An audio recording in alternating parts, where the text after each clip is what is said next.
자, 여러분 저기 잠깐만 또 화장실 좀 확인하고요. 자, 이제 또 있습니다. 우리 6번 풀기로 했죠? 자, 157페이지 6번, 157페이지 6번. 자, 보시면은 긴 관로상의 유량주점 밸브를 갑자기 배색시키면 이때 벌써 공동현상 머리에 들어와 있어야 돼. 수격작용 머리에 들어와 있어야 돼. 자, 유량이 갑자기 크게 변화하게 되면 관 내의 물의 질량과 운동량 때문에 관벽에 큰 힘이 가하게 되어 정상적인 동수압보다 몇 배나 큰 압력의 상승이 일어난다. 이와 같은 현상을 무엇이라고 하나? 근데 이게 심심치 않게 관로 사고가 일어나기 때문에 2012년, 17년, 97년에 벌써 이 문제가 나왔어요. 이걸 뭐라 그러냐 하면은 수격작용이라고 한다. 수격작용이라고 한다라는 걸 알아두고, 이 해설편에 보시면은 공동현상, 도수현상, 배수현상에 대해서 잘 나와 있는데 이것도 한 번은 읽어보시면 좋습니다. 근데 관로 내에서의 갑작스러운 밸브 조작으로 인해서의 압력 변화가 생긴다라는 건 무조건 수격작용이라고 체크를 하셔야 됩니다. 자, 이제 8번. 여러분 8번. 동력 나왔어 벌써. 근데 펌프 나왔어. 자, 그러면 벌써 여러분들은 이는 타분의 9.8 곱하기 H 곱하기 Q라고 일단 적어 놓으셔야 돼요. 자, 동력 2만 kW, 효율 8.8%인 펌프를 이용하여 150m 위의 저수지로 물을 양수하려고 한다. 손실 수도가 10m일 때 양수량은 얼마냐? 자, 이거 보면 동력이 2만, 많다.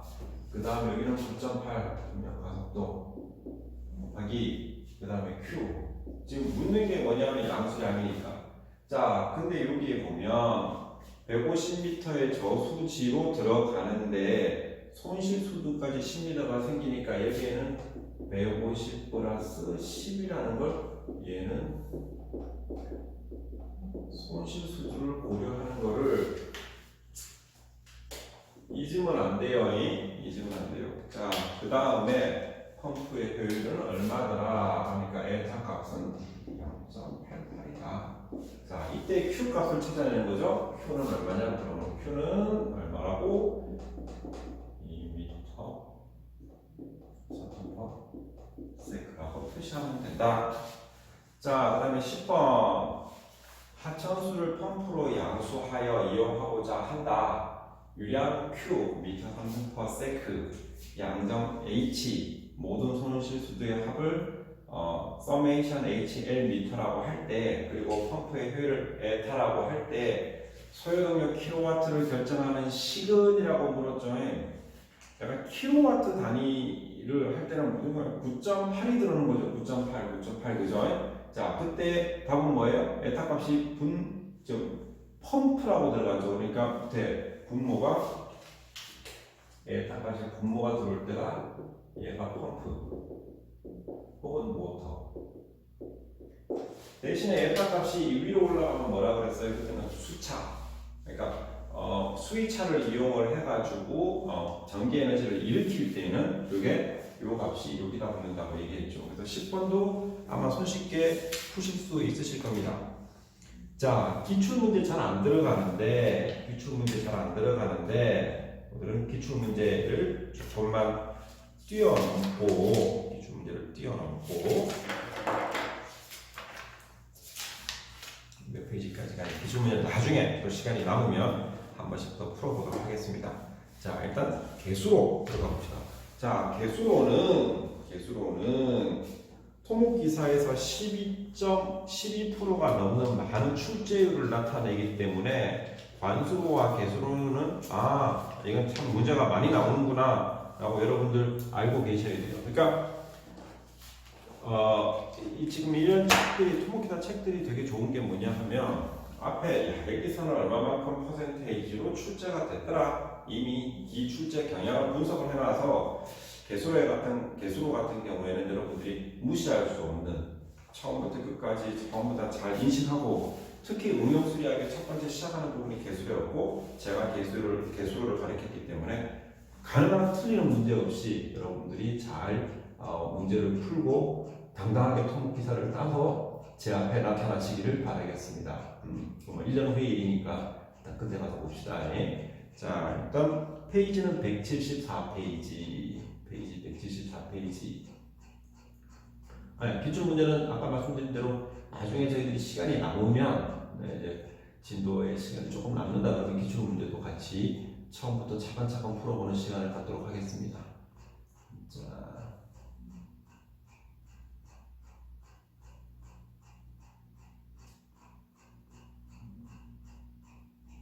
자, 개수로 출제 경량. 자, 174페이지 개수로. 자, 개수로의 당면 개수로의 정의. 유수의 표면이 대기와 접촉하는 자유수면을 가지고 있다. 자, 한계를 계산을 위한 단면 개수.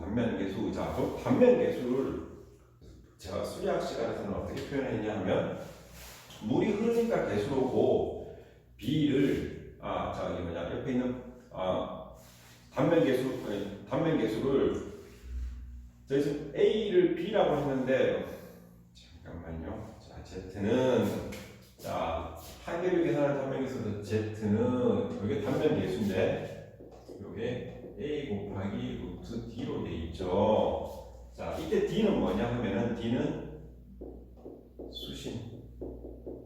수리 수심이라고 하는데 그냥 수심. 자, A는 뭐냐 하면 단면적. 근데 단면적이라는 말이 참 재밌는 게 관수로냐 개수로냐라고 들었을 때 얘가 망관이 되면 절대로 A는 4분의 파이 B의 제곱이 되지만 만약에 물이 요만큼만 차서 흘러 이때 단면적은 요걸 단면적이라고 해요. 그죠? 요게 단면적이에요. 이 전체 단면적 이거 아니야. 이 개수에서 단면적은 뭐냐면 요만큼이 단면적이 된다는 거지. 알겠죠? 이 개수에서 단면적이랑 관수에서 단면적이랑 개념이 틀려요. 이 자유수면이 있을 때는 요만큼만 단면적이 되는 거예요. 그죠? 자, 그 다음에 여기서 보시면은 수리수심은 어떻게 구하느냐. 보통 수심을 집어넣으면 수리수심은 전체의 면적을 DP로 폭으로 나눠.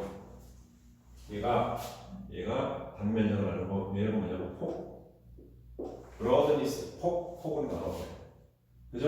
그러면은 요게 뭐라 그러죠? 요게 단면 개수. 이렇게 계산을 한다는 거지. 자, 그 다음에 수로 바닥과 벽면에 작용하는 평균 마찰 능력. 자, 평균 마찰 능력은 줄치고 전단 응력이라고 하고, 그 다음에 보통 그 수식에서도 마찬가지지만 타우라고 그러고요. 타우는 그죠? 자, 우리 요거를 경심이라고 해요. 이걸 경심이라고 해요. 근데 이게 뭐냐 하면 하이드롤릭 레디우스라는 동수 반경. 그죠? 자, 이걸 뭐라 그래요? 이거를 바닥경사, 수로경사. 자, 요거는 비중. 그러면 타우는 어쩌고 로지 알라이라고 이렇게 표현을 합니다. 자, 평균 유속 민 벨러시티는 자, 표면법에서는 맨 위에 표면표에서 지는 거고 여기 보면 3점법에 파란 박스가 칠해져 있어요. 저기 시험 문제에 가끔 나와. 깊이별로 0.2H 혹은 0.6H 혹은 0.8H 수심 H일 때 이때 어느 시점에서 유속을 측정을 해서 평균 유속화하느냐에 따라서 하는데 이게 왜 3점법이 나오냐면 이걸 외워둬야 돼. 자, 평균 유속을 mean이라는 말을 써요. mean. 자, mean은 영어에서 사악한 이런 뜻, 간악한 이런 걸 이거 평균이라는 말을 쓰죠. mean은 전체에 4 나누기 그 다음에 V에 플러스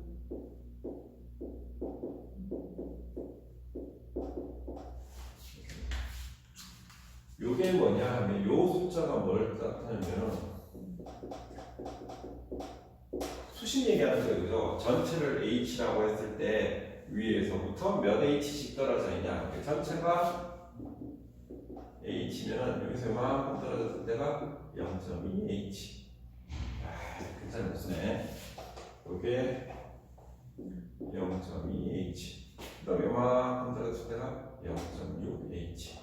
그 다음에 이만큼 갔을 때가 0.8H. 요 지점에서 요속을 측정을 한 값들을 여기다가 집어넣고 하나, 둘, 셋 있으니까 3점법이라고 명명하는 거예요. 이제 아시겠죠? 그럼 뭘 집어넣냐? 보통 프로펠러에서 요속에 집어넣어요. 프로펠러 요속을 집어넣는다. 자, 그 다음에 여기 이론 방법에 체지 이론 방법 있죠? 체지. 자, 체지 공식. 체지 공식은 지난번에 얘기했으니까 넘어가고. 그냥 나중에 먹으려는데. 자, 그 다음에 만인 공식은 우리는 밥 먹자고 해서 나중에 해야지. 예. 이거는 틈날 때마다 써봐야 돼요. 틈날 때마다 내가 아까 이거 실수했잖아요. 2분의 3 아니고 이거 아니고 이거라고. 이거 아니라고. 자꾸 나도 안 외워져요. 나이 보니까. 자, 이렇게 표시를 합니다. 아시겠죠? 자, 그 다음에 수리산 유리한 장면. 이게 문제인데 이거는 별표 하나 쳐놓으시죠. 수리상 가장 유리한 단면은 이건 우리 미분 방정식을 통해서 수리적으로 가장 유리한 단면, 최적 단면 구하는 걸 했어요, 그죠? 그래서 어떻게 했냐면, 자, 저기 보면 아까 누가 물으러 와서 그런데 구형이 축구공 모양도 구형이라고 하지만 사각형 단면에서 사각형을 우리 구형이라고 해요. 그리고 그 구자라는 말이 사각이라는 뜻도 있다고. 구형이 동그라미만 자꾸 계산하는데 안 그래요? 근데 별표 하나 쳐놓고 수리상 가장 유리한 단면은 반원에 외접하는 단면을 일컫는다. 반원에 그림에 딱 보시면 나오죠. 그러면 어떻게 되냐면 혹은 B는 EH가 가장 적은 재료로 가장 통수 단면적이 큰 값을 찾아낼 수 있어요. 여러분한테 어떻게 나랑 수로 하나만 설계해갖고 오라고. 난 보기 좋은데요. 이게 딱 정사각형으로 만드는 거 이거 되게 좋잖아요. 어떤 사람은 아니야, 넓어야 돼. 또 어떤 사람은 아니야, 이게 넓으면은 뭐 많이 쌓여. 그래서 난 깊게 만들어. 이게 같은 재료를 사용해서 통수 단면적이 가장 큰 단면. 이 단면을 뭐라고 하냐면 수리상 가장 유리한 단면이라고 하고, 이때는 이런 것들은 아니게 되며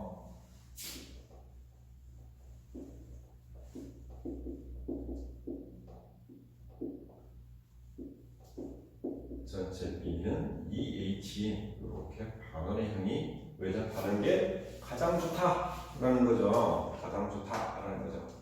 자, 그 다음에 수리특성 곡선 괄로에서 특성량과 저쩌고 망관의 상태와 비교하여 미리 곡선을 표시해 둔 걸 말하는데, 여러분들이 공무원이 되거나 공사직원이 되거나 아니면 설교에 엔지니어링 회사를 가거나 아니면 시공업체를 가거나 가면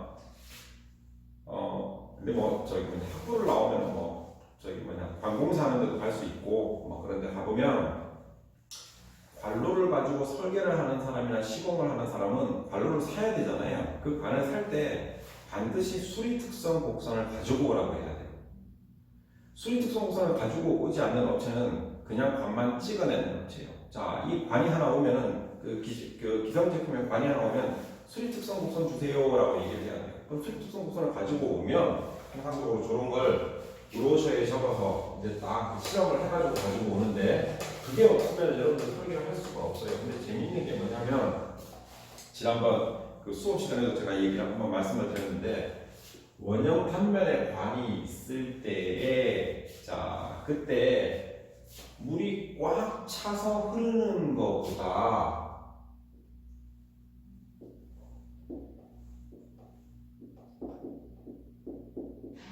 요렇게 물이 흐르는 게 가장 많은 물이 흘러가요.